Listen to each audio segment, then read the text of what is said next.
Welcome back. We're a day late, but we've got questions regarding yesterday's doubleheader. Bucks staying alive against the Heat, and the Lakers evening their series versus the pesky Houston Rockets.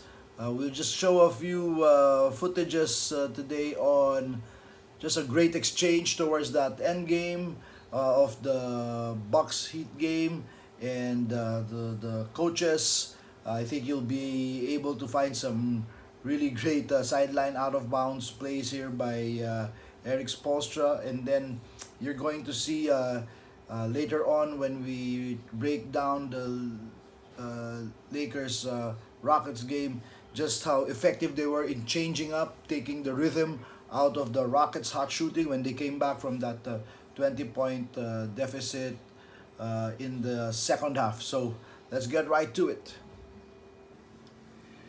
Okay, we'll begin with this great sideline out of bounds play. The Heat down 4 points, and take a look at this fantastic scheme run by the Heat to free up Tyler Hero for the 3-point shot.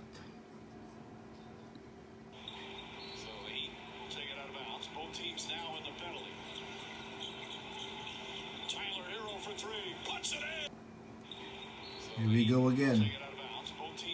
There's that inbound, and that first screen right there by Jimmy Butler. I think that's the important screen that set up this play. Tyler Hero does a great job using the screen. And take a look, by the time he gets this handoff, how wide open he is. His man is trailing behind him, and the shooters, the screeners man, this is Brook Lopez. That's too far. That's too much space to be able to provide help for his teammate to help and stop the shooter. And because of that, this is what happens.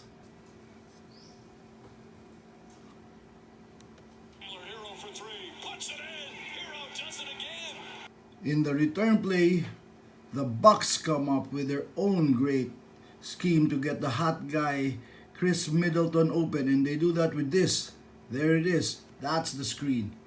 That's the important screen that allows this situation, the Bucks getting the matchup they want. Right here. Now, instead of earlier that was Montrezl Harrell versus Middleton. Middleton now has the much shorter Tyler Hero in front of him. Right there in the middle of the floor with all his options, shot clock, shot ticking down. And take a look at Montrezl Harrell here. He's looking, he's waiting to come and double team. Now this begs the question, why is Hero stance this way? It's as if he's really giving Chris Middleton his strong side. That dribble jump, the pull up on his right side for the jumper. And again, we can't double guess the individual tendency scouting report of the Heat. But my guess is that he is sending Middleton to the double team. He is sending Middleton to this guy. Tyler Hero has his stance open this way so that Middleton goes here, and he's waiting for Montrezl Harrell to come and double. And I think they were expecting that Middleton was going to drive to the basket. They didn't think he was going to pull up for a three. After all, they're up by 1 point, and a pull-up three is quote-unquote a bad shot. Dribble, there's that pull-up. So now we see why they were shading him right, because they know in their individual scouting report that Middleton, he wants to swing the ball back to his left for his jump shot. Take a look at this slow motion replay coming right up. Dribble, there's that screen that frees up Middleton to get the matchup they want. And now he's dribbling right. He's not going to his right. He pulls back to his left for that jumper. And the double team was coming, but it was too late. Now, down 4 points. The Heat called timeout. And Coach Spo again designs this fantastic sideline out of bounds play. To the coaches listening, this is a great last second sideline out of bounds play to run. When you have that opportunity, take a note of this. We'll see the action coming in right here. There's that first movement. You see the screen by Dragic to the baseline runner. That little movement frees him up to be able to catch the ball in the spot that he wants. And take a look. Dragic is still here, but Butler has already released the ball. Butler has already released the ball here, passing to a spot. Passing to a spot. That is timing, that's teamwork, that's execution. Ladies and gentlemen, Butler was confident that Dragic was going to be there where he's supposed to be. And the crucial point I want to show you here is the importance of timing. It's not only enough that you know the movement, where to go, what to do, but how you're doing it. The timing is just as important in being able to pull off these plays. So there's that bounce pass right here. And now take a look at this action between two shooters. Two shooters right here screening for each other. That's Robinson and Harrell screening for each other. The defenders are, one defender is taking a look at the shooters. Who's this? George Hill is taking a look at the ball and man as well. This is what happens. On that exchange, great handoff. There's that three.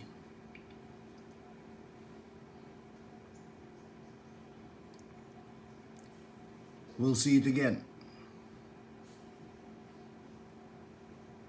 There's that timing. There's that exchange.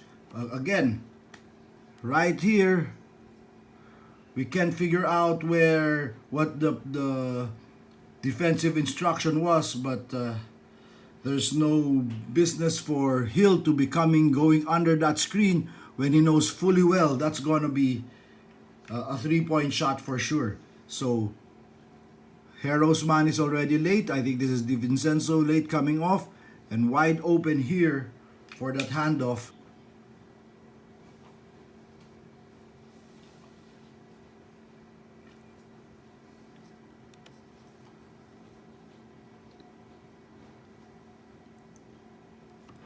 But again, that's fine because the one thing that the Bucks did not want to do in this situation was to give up a foul in the act of shooting or shooting a three-point shot. They were willing to give up a three, so the Bucks knew that they could survive that still being up by 1 point, and they did. They pulled out this victory. Now, take a look at the other series, the Lakers. And we're going to show you the set where, as you know, in this game, the Lakers went out big, led by 20 plus. Rockets came back in the third quarter. And then the Lakers in the fourth quarter, this is the crucial run where they turn the game around and regain momentum. And this is when, after James Harden has his rest, he comes back in. And the Lakers fall down on a 1-2-2 zone defense. Let's check it out.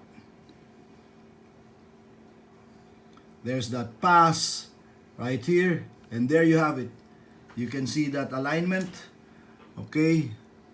Because that Kuzma is here. I think this is Rondo. This is Caruso. This is Morris. And this is LeBron. This is the Lakers version of micro ball. No big guy inside. No Anthony Davis. JaVale was injured at this point. Dwight Howard wasn't playing.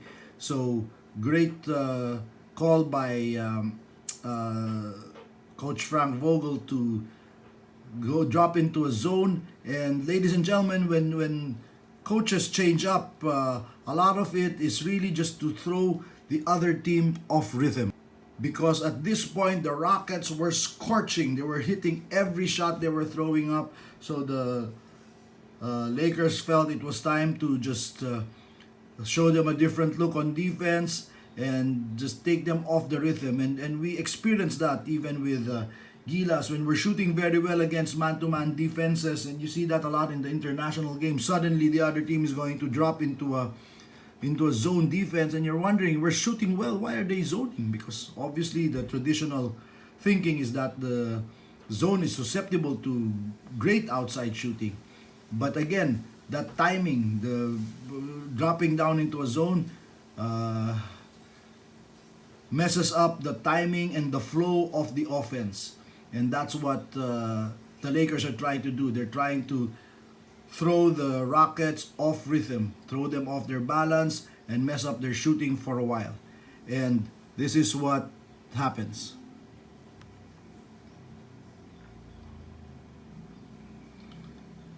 So instead of their freewheeling movement, now the Rockets are standing around, passing the ball. They get this penetration.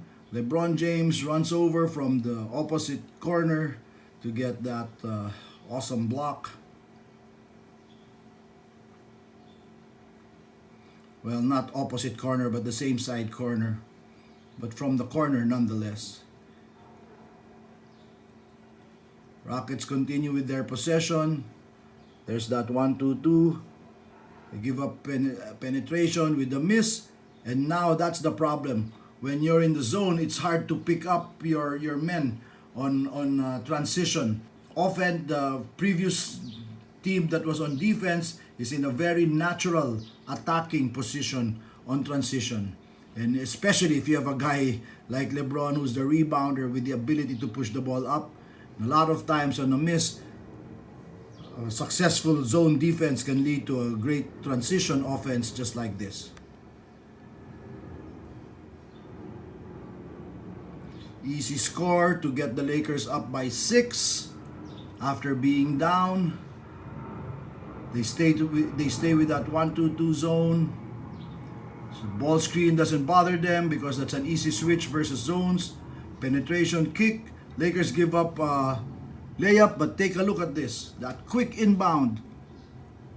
Morris taking the ball out quickly and firing because again, the point man at the zone here, and I think that's Kyle Kuzma, was already flying down court because the original point guard of the offense, and you see here James Harden after penetrating, now the safety, supposed to be safety guy, is here, and you see 4 red shirts here, and if there are 4 red shirts here, that means there's only 1 red shirt on the other side of the floor. The Lakers recognize this and they make the Rockets pay with this pass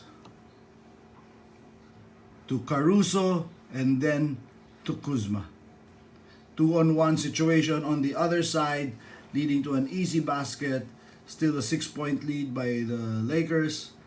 And because they've been able to make a couple of stops, they stay with that zone.